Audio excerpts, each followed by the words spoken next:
Hi guys! අද මම ඔයාලට කියලා දෙන්න හදන්නේ සීනි වලින් වටලප්පන් හදන විදිහ.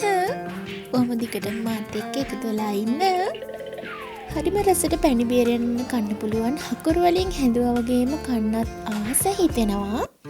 ඒ වගේම සිදුරු ගොඩක් එනවා. ප්‍රධාන වශයෙන් මේකට ඕනේ වෙන්නේ සීනි, පොල් කිරි, බිත්තර විතරයි. එහෙනම් ඉතින් අපි බලමු මේක හදාගන්නේ කොහොමද කියලා. සීනි 250ක් අරගත්ත මං ඒකෙන් භාගයක් දාලා තද පාටක් එනකන් කැරමල් කරගන්න ඕනි. සීනි ටික අනිවාර්යෙන් තද පාටක් වෙනකන් කැරමල් කරගන්න ඕනි. මොකද එහෙම උනේ නැත්තම් වටලැප්පන් වල පාට හරියට ගන්න බැරි වෙනවා. හැන්දෙන් එහාට මෙහාට කර කර ඉන්න සීනි එතකොට කැල්මල් වෙනවා. නැත්තම් සීනි ටික එක තැන කර වෙලා පිටරහක් එන්න බලනවා. මේ වගේ පැන් ටික හොඳට කැරමල් වුණාට පස්සේ ඔයාලට පුළුවන් උණු වතුර අණු කෝප්පයකින් භාගයක් එකතු කරගන්න. ඊට පස්සේ ඉතිරි සීනි ටිකක් දාගන්න. වතුර අඩුවෙන් එකතු කරගන්න නිසා ඉක්මනින් වගේම රහට හදාගන්න පුළුවන්. දැන් සීනි ටික ටික වෙනකන් හැදි ගන්න. විනාඩි 5ක් 6ක් යනකොට පැණි පදමට හදාගන්න පුළුවන්. හැන්ද උස්සලා බලන්න එක දිගට පැණි වැටෙනවා නම් ඔයාට පුළුවන් ලිප් ඔෆ් කරගන්න. ඊට පස්සේ ඔයා මේක හොඳට නිවෙන්න තියන්න ඕනි. නිවුනට පස්සේ තමයි අපි වටලප්පන් හදන්න පටන් ගන්න ඕනි. සීනි උණු කරලා ගන්නේ නැතුව ඔයා පැණි අරගන්නව නම් ඔයාට පුළුවන් උණු පැණි මිලිලීටර 150ක් විතර අරගන්න.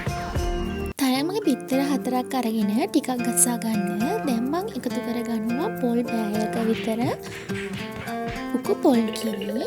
එකපාරක් මම මිඩි කිරි අරගන්නවා. පීරිස්කෝප් එකමාරක විතර වතුර දාලා. තව මම එකතු කරගන්නවා තලාගත්ත එන්නසාල් ඇට 3ක්, කුරුඳු පොඩි කෑල්ලක්, කරාඹු නැටි 2ක්. ඔය අනිවාර්යෙන් මේ ටික නම් එකතු කරගන්නම ඕනි. එතකොට තමයි වටලප්පන් වල නියම රස එන්නේ.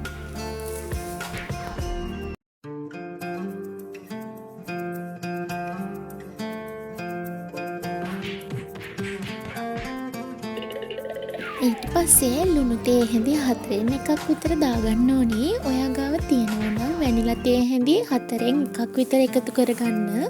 මං ගාව පොඩ්ඩයි තිබුණේ මං ඒ ටික එකතු කරගත්තා. වැනිලා නැහැ කියලා ප්‍රශ්නෙකුත් නැහැ. දකුණු ටික එකතු කරගත්තා නම් ඇති. ඊට පස්සේ ඔයාට පුළුවන් පැණි ටික එකතු කරගන්න. මේ වෙනකොට පැණි ටික හොඳට නිවිලා තියෙන්න ඕනි. වගේම ලිපෙන් බාගත්තට වඩා ගොඩක් උක්කු ගතියට තියෙනවා. නිවෙනකොට දැන් මේ ටික විනාඩි 2ක් විතර හොඳට ගසා ගන්න.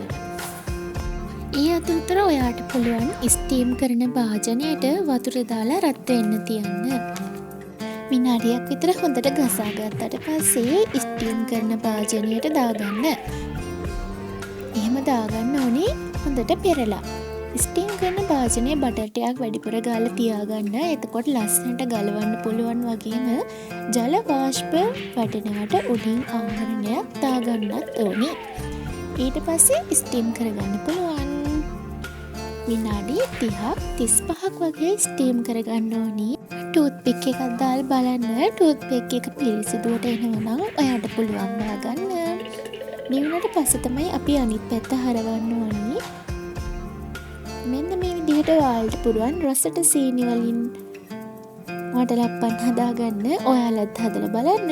මේ විදිහට තමයි ඉතින් මම වටලප්පන් හදන්නේ. ඔයාලත් හදලා වෙන විදිහක් තියෙනවා නම් පහලින් කමෙන්ට් එකක් දාගෙන යන්න. එහෙනම් ඉතින් අදට ගිහින් එන්නම්. හැමෝම පරිස්සමින් ඉන්න.